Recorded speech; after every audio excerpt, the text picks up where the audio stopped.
Hi, my name is Minerva Jean. My pronouns are she, her, and I am connecting today from the Seminole, Taino, Tequesta, Miccosukee, and Masago lands in Miami, Florida. I am the co-leader of the Climate and Culture Action Team, and it is my pleasure to be here with you all at CCL's Inclusion Conference. So today I'm here to introduce Zahra Biabani. Zahra Biabani is a climate activist, influencer, CEO, and writer. Her content focuses on climate change, hope, optimism, and humor in action items. After unexpectedly establishing a career as an online sustainability educator and influencer in her junior year at Vanderbilt University, Zahra decided to jump headfirst into the waters of entrepreneurship and authorship. Her startup, In the Loop, is the first rental clothing company for vetted sustainable and ethical fashion brands. Her upcoming book, signed by Mango Publishing, is titled Climate Optimism, Climate Wins and Creating Systemic Change Around the World, and it unpacks the cognitive biases that make optimism difficult to cultivate, along with encouraging environmental trends of the last decades and examples of communities in the global South pioneering unique solutions to the climate crisis. So thank you so much for joining us, and take it away, Zahra. Hi, everyone. It's great to be here. Thank you so much for having me. I am calling in from Houston, Karankawas, and Akokisas land, and my pronouns are she, her, and I'm so stoked to be here on this Saturday to talk to you all about climate optimism and what I believe is a framework necessary for making lasting, sustainable, and feasible change for the planet that we all love and call home. So I want to first start off with how I define climate optimism, and then kind of have some interactions asking y'all what you think climate optimism is and what it means to you. I define it as a framework based on the idea that we can restore the earth back to health, and in doing so, protect the people that inhabit this planet. I think something essential to that definition is the inclusion of the people component, which I know you are all very familiar with in terms of climate justice education and realizing how central it is to the environmental movement and how frequently it has been left out of environmental spaces. So that is how I define climate optimism. I would love to hear from anyone who can unmute themselves or in the chat, what occurrence in the last month, if any, has given you climate optimism?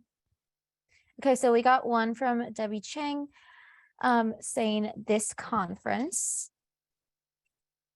Then we've got from Henry Slack saying the Inflation Reduction Act. Both definitely great ones. Another one, the passing of the IRA and joining CCL.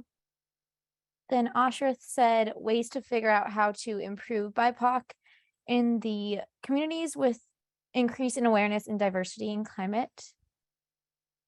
And L. Lindbergh said large city in Pakistan signing the fossil fuels non-proliferation treaty. That is huge. Liana from Houston, maybe. All the prep work, or I'm sorry, Kristen from Houston, attending a climate summit in Houston. Liana says, all the prep work for the global climate strike next week. We've got a lot. Awesome. Expanding relationships with our CCL chapter. Patagonia's transfership. That is definitely a great one. Madeline says, learning about what my country is doing locally to reduce emissions. And then Lisa says, the cancellation of student debt. It shows big, bold moves are possible. This is awesome. I love that we have a mix of, on the Patagonia front, corporate action, and then we've got federal action with the IRA. We've got state-based action or city action with the city in Pakistan signing the fossil fuels non-proliferation treaty. And then we've got organizing. So an organization like CCL joining it or engaging further with it. And that is a really great segue into what I think is necessary for climate optimism. Not only being aware of all the good news that is going on in the world, but also knowing how to best engage with it. And I am of the belief that local engagement is the best thing you can do to cultivate this sense of climate optimism that is really effective in head-on conquering climate anxiety or eco-anxiety. I found in my years of organizing, the thing that has given me the most hope is being involved in my university's attempts to file a legal complaint against our university for its continued investment in fossil fuels, part of the larger divestment movement. And like it said, like many of you seem to be a part of a larger organization, that you feel empowered by the change you are a part of, even if things aren't immediate to happen, because we know that it's not that easy. If it were that easy, we would be living in a very different environment right now. But being part of the movement with its ups and downs and in community with people who are with you throughout that is the most invaluable thing. And I think that is absolutely the foundation of climate optimism. But in addition to that, there are tangible, objective, empirical things that you can look to imbue you with this sense of hope for our future. And a lot of it comes from looking to the past. One thing that I think is plaguing, especially Gen Zers, the generation that I'm a part of, the largest age demographic in the world, is that we tend to not reflect on history while seeing today as the worst it's ever been. But I'm sure most of you have a robust historical education, and we know that things in many different ways have been a lot worse than they are today. For example, if we're thinking through what we're just getting over, a once in a century pandemic, previous pandemics have decimated tens of thousands of more people, leaving tens of thousands of more people more destitute than COVID. And vaccinations have been really slow to roll out. Obviously, the COVID vaccine was incredibly fast. And that's one example of something that was quite groundbreaking, earth-shattering, and looking in context of what has happened previously can help us better understand what's happening in the present. Similarly, we tend to make claims like the world is getting worse, and it definitely feels like that to us, but looking across different fields like child mortality rates, infant mortality rates, hunger levels in developing countries, the rate of HIV and AIDS, those things have been getting better. And that's because we've been putting in the work. And that's because we believe that it can get better. Obviously, the climate is not fit into that same category. Things have been getting worse. And we're heading on a really dangerous path. We all know this, and that's why we're all here. But in order to make change, we need to believe that change is actually possible.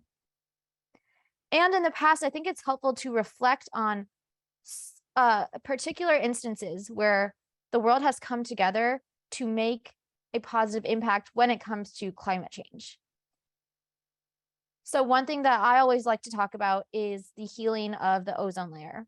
It's not completely healed, but very much more so than what it once was in the 80s, when the international community realized that there's a growing hole in the ozone layer, letting sunlight and harmful rays heat our planet even more. And the international community resolved to ban the chemicals that were really causing this, so chlorofluorocarbons. And today, because of the Kigali Amendment, our ozone layer is almost healed.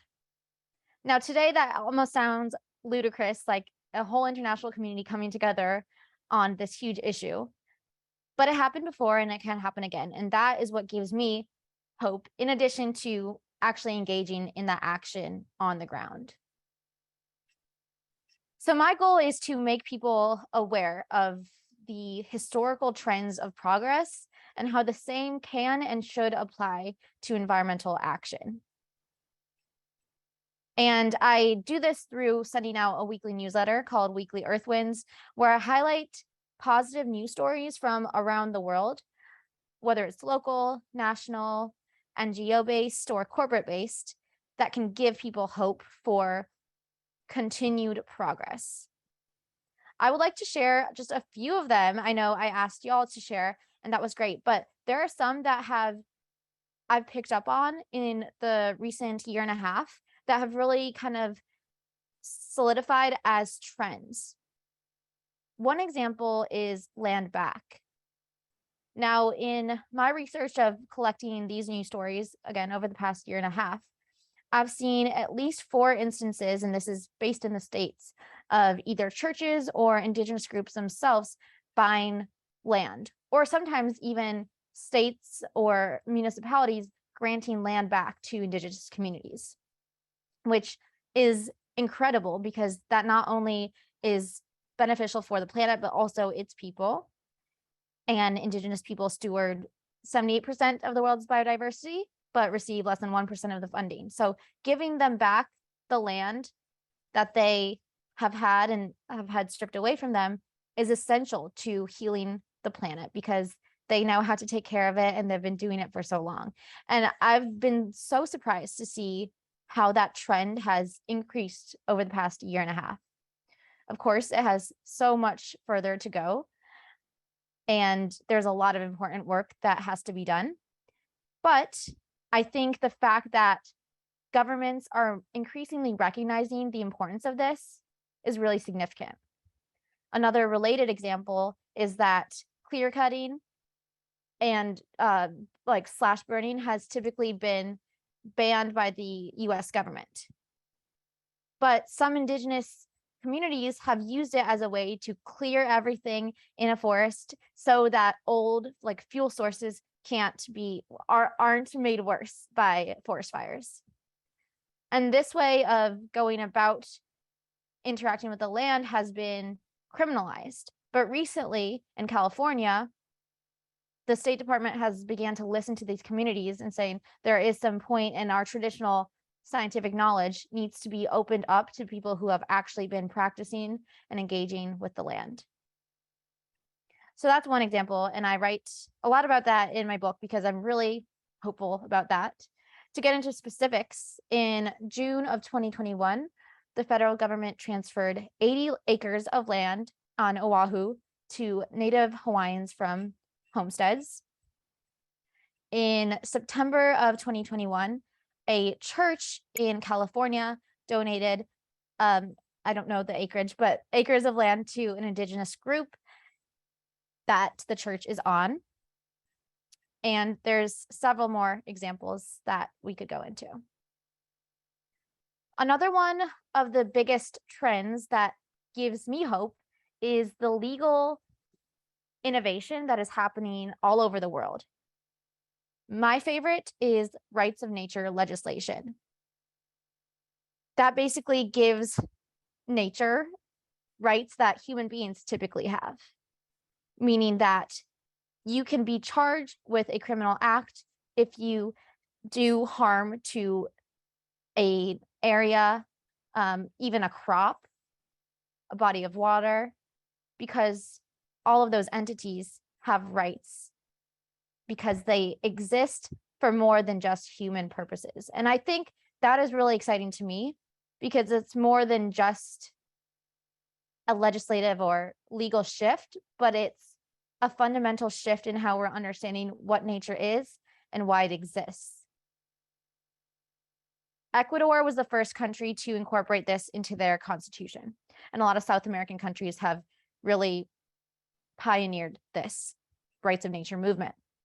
But it's even presented itself in the US in a tribunal court in Minnesota, with an indigenous group asserting that the wheat crop called Manuman has rights, and any efforts to harm that crop through pipeline infrastructure or other extractive efforts are in violation of those crops' rights.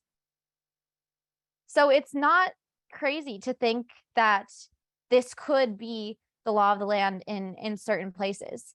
In fact, in Pennsylvania, it has been pretty unexpectedly picked up by several local communities, even those that voted in favor of Trump, which is really interesting.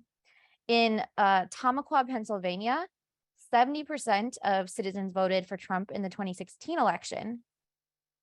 But the city passed an ordinance to recognize the rights of nature. And more than 30 local governments in the US have also done so, which is really mind-blowing to me. I had no idea about this until I started doing the research for the book. Several bodies of water have also been granted personhood or righthood that protects them against whims of industry, including the Wanganui River of New Zealand, the Ria al Trato of Colombia, the Sukna Lake of India, and those in Orange County, all the lakes in Orange County, and Lake Erie of Ohio, which is very interesting. There's also other ecosystems that have been provided or protected under rights of nature. So this is the kind of second trend that I find to be the most interesting. And I would love to know in the chat box how you think rights of nature recognition could fundamentally change our relationship with the planet. Got Bob saying it can impact externalized costs. Sure, Allison. Yeah. I'm just wondering how you think rights of nature recognition can impact humans' relationship with the planet. And to repeat, rights of nature recognition and legislation basically grants entities or natural bodies, ecosystems with legal rights similar to personhood. Yes, I love that. Yeah, Henry, definitely a tough question, but something I love to think about because I think it could just be a monumental shift. But Henry said, big change of laws, not putting humans above all rivers, forests, etc. Debbie says, I love this, Debbie. Perhaps by changing our perspective from anthropomorphic people-centered to whole environment, ecosystem, big picture centered, since people aren't the only ones with rights. Definitely agree. Ashworth said, provide safer communities and nature should be respected to live full of poor air quality. Janet said, changes the mindset from individualism to community, like Dr. Briscoe spoke earlier about, for sure. Salome said, paradigm shift. That's a great way to put it, for sure. Eileen, yep, corporations did receive personhood to our detriment under Citizens United, but rights of nature threatens to do the same thing for nature, which I think is just very interesting because that is one of the legal arguments that the US has already granted non-human entities personhood. And so why can't that be extended to nature? I love y'all's answers. Thank you so much for sharing. I love reminding ourselves, like Liana said, that these natural entities are part of our communities, not the setting for our communities. And Linda says, rights of nature recognition makes sense in our Western mind. I would hope that it would help people internalize the notion of stewardship and reciprocity that Native peoples practice. Absolutely. Thank you all so much for sharing that. So that is the second biggest reason that I really have hope for the planet based on looking at the trends of the last decade. Another interesting concept within the legal field that is encouraging to me is the growing movement to criminalize ecocide. Can people tell me in the chats if they've heard about ecocide? Okay, awesome. Sounds like people mixed bag, but most people haven't heard of it. So would love to talk about it because very interesting. And as I talk about all these trends, I want to emphasize that there are several ways to get involved with each specific kind of movement. And so happy to talk about that at the end if people have questions about what organizations to look into. Ecocide is basically the criminalization of any harms against the environment. Now that sounds like, oh, okay, cool, that makes sense. But the big thing is that the movement to make ecocide a crime is focused on getting it recognized by the International Criminal Court. So the concept of it was actually presented 49 years after the dumping of Agent Orange in the Vietnam War. And the island nations of Vanuatu and the Maldives presented this idea to the ICC, International Criminal Court. And this court investigates 4 types of crime identified as the most heinous ever: genocide, war crimes, crimes against humanity, and crimes of aggression.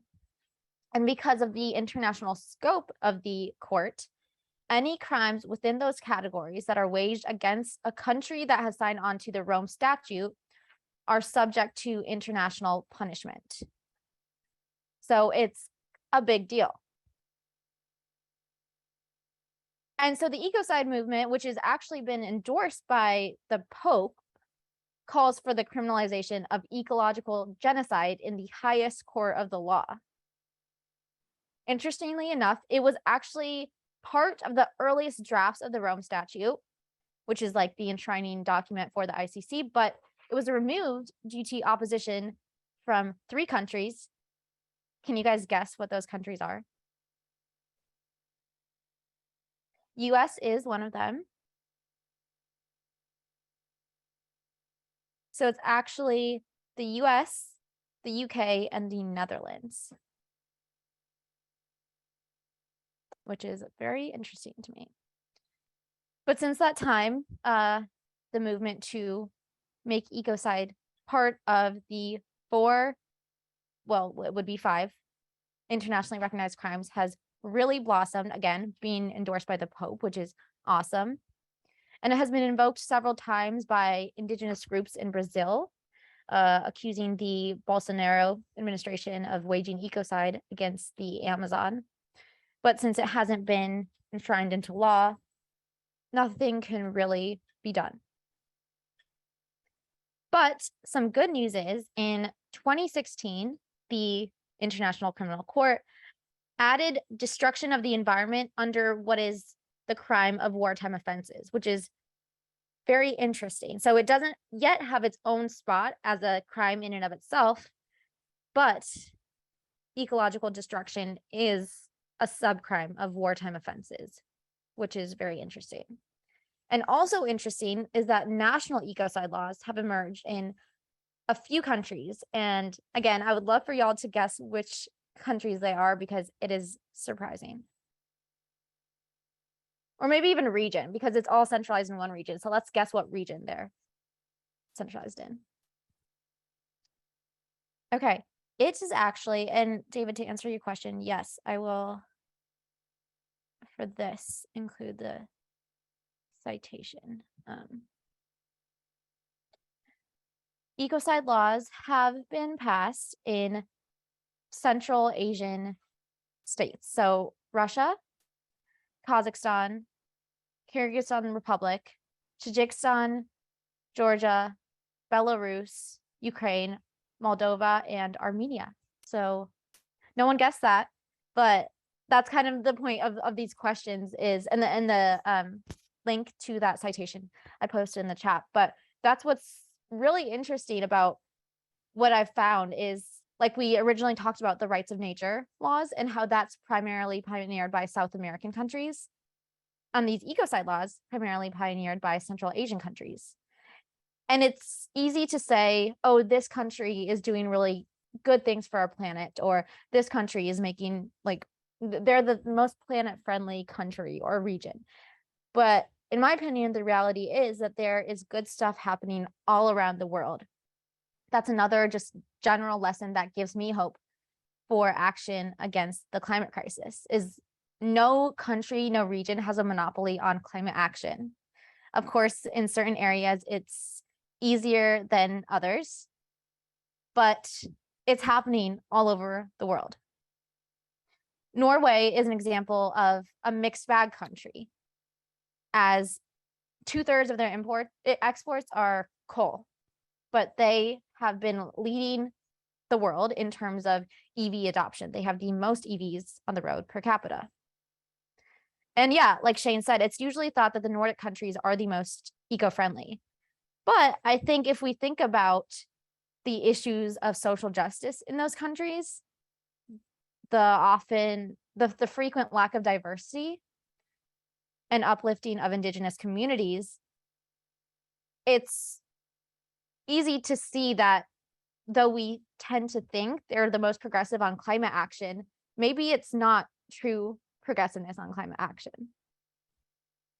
So I kind of say all this to point you towards positive trends that I've been seeing in the environmental space and how none of these are bound to one location, but also to inform you about the many opportunities that you have to get involved with these different movements. And I go through many different trends that I've picked up on at length in the book I'm writing. And honestly, I've been so inspired to just get more involved with specific targeted movements that have already seen successes, that are picking up momentum, and that could radically change the way that we engage with other humans and the planet that we live on.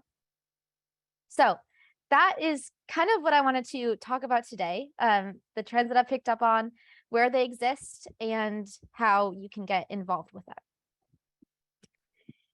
Thank you so much, Zahra. That was a really interesting talk, and it's actually my first time hearing about Ecocide. So again, thank you for this wonderful presentation, and we'll go into a little Q&A session that our panelists have asked. So our first one is from Ashworth, and he asks, Zahra, what do you think the future will hold after more join the climate movement? I think that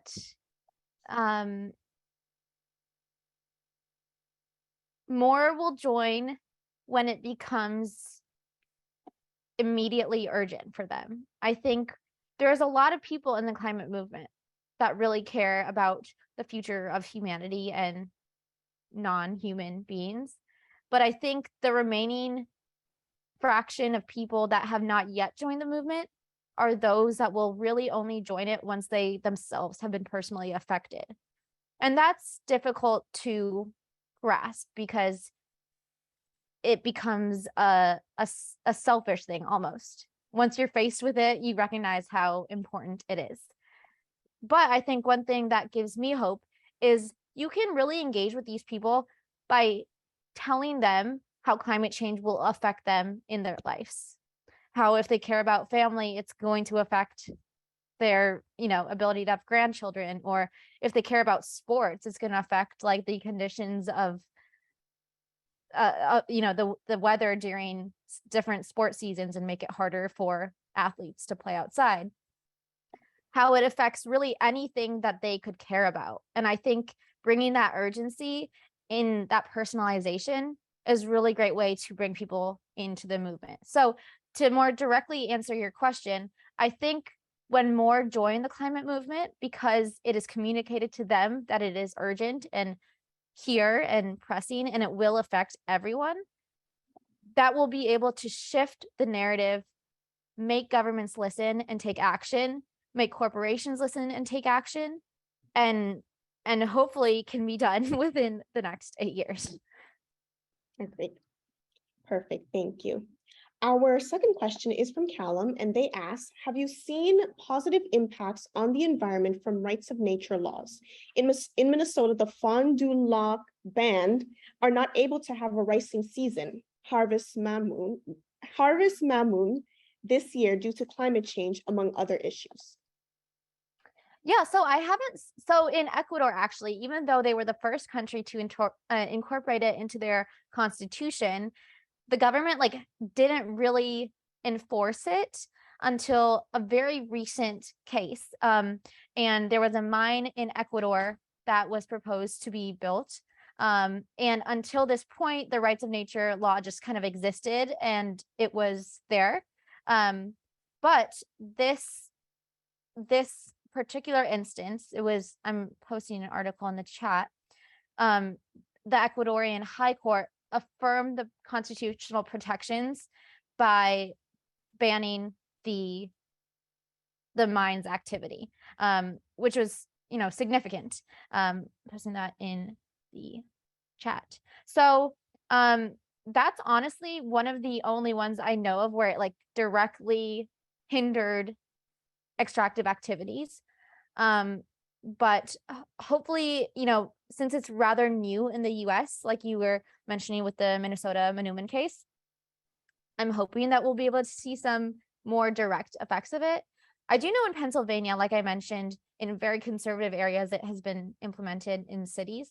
I know that they have used that as an argument to ban fracking in those areas, but it's kind of been stuck in legal, it's been stuck in the courts and not a lot of movement there. So this case with Los Cedros cloud forest in Ecuador is one of the only ones I know of. But if anyone knows of any others that have been successful, please do inform me.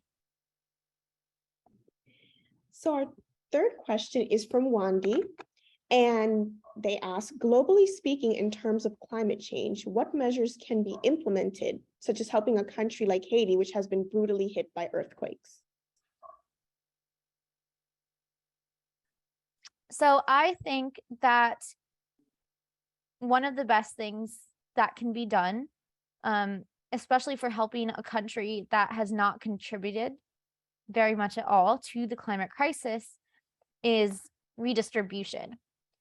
And this is actually, as I'm sure many of you know, a big deal with the United Nations and wealthier nations pledging that they would give, I think it's 100 billion, maybe 10 billion in money to less developed countries for their adaptation and mitigation efforts.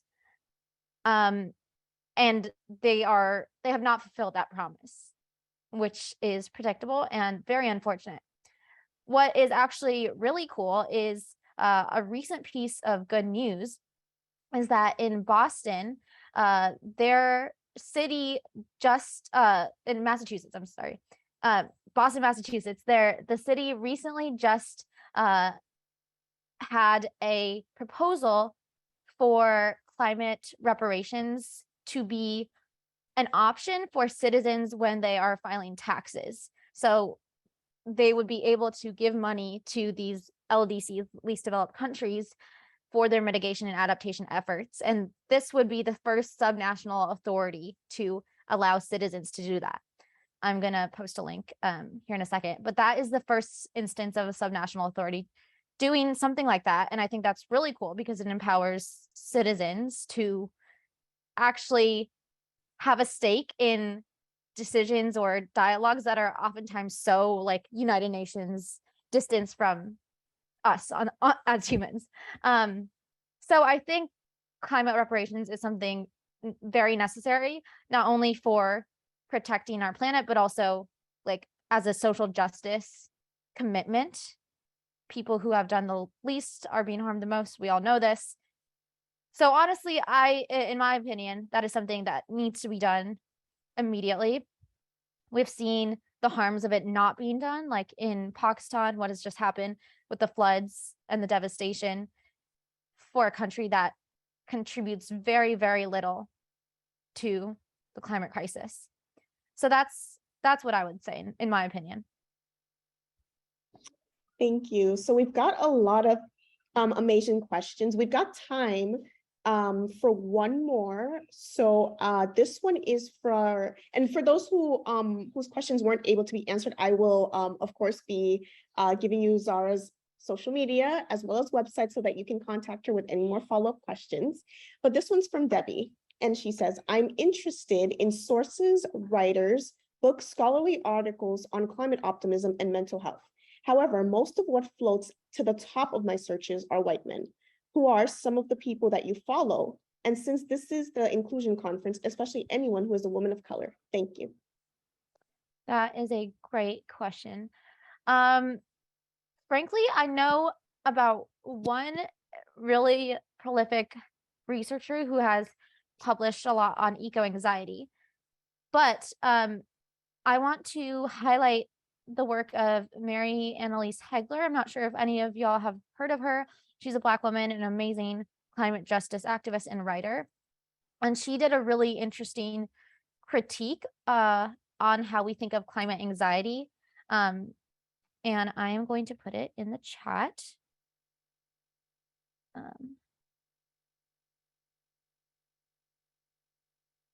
Okay, so definitely recommend you read this.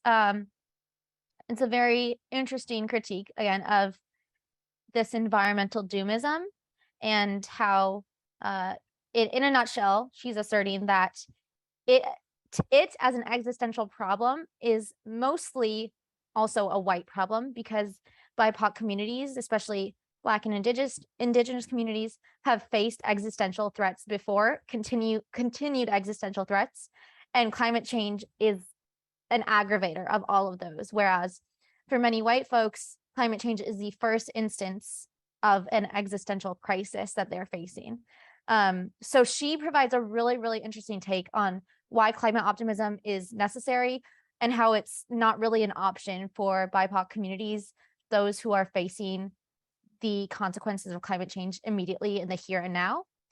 And I think it's a really good perspective shift on how we can reframe our eco-anxiety and our privilege, because all of us, I'm assuming all of us are calling in from America. So even in that, we have a ton of privilege, how we can reframe what is plaguing us with anxiety into action. So definitely recommend her work. And I will keep my eyes out if I see any BIPOC women who speak out about climate anxiety in research, because I also am interested in that as well. Thank you for listening to this episode of Citizens Climate Lobby's training program. You can tune into more episodes anywhere podcasts are available. Inspired by what you heard today? Join Citizens Climate Lobby to advocate for bipartisan climate solutions. Go to community.citizensclimate.org to find more trainings, resources, your local chapter, national action teams, discussion forums, and more. Be sure to like our Facebook page and follow us on Twitter and Instagram @CitizensClimate. We also invite all of our listeners to subscribe to our YouTube channel for more inspiration. And together, we are creating the political will for a livable world.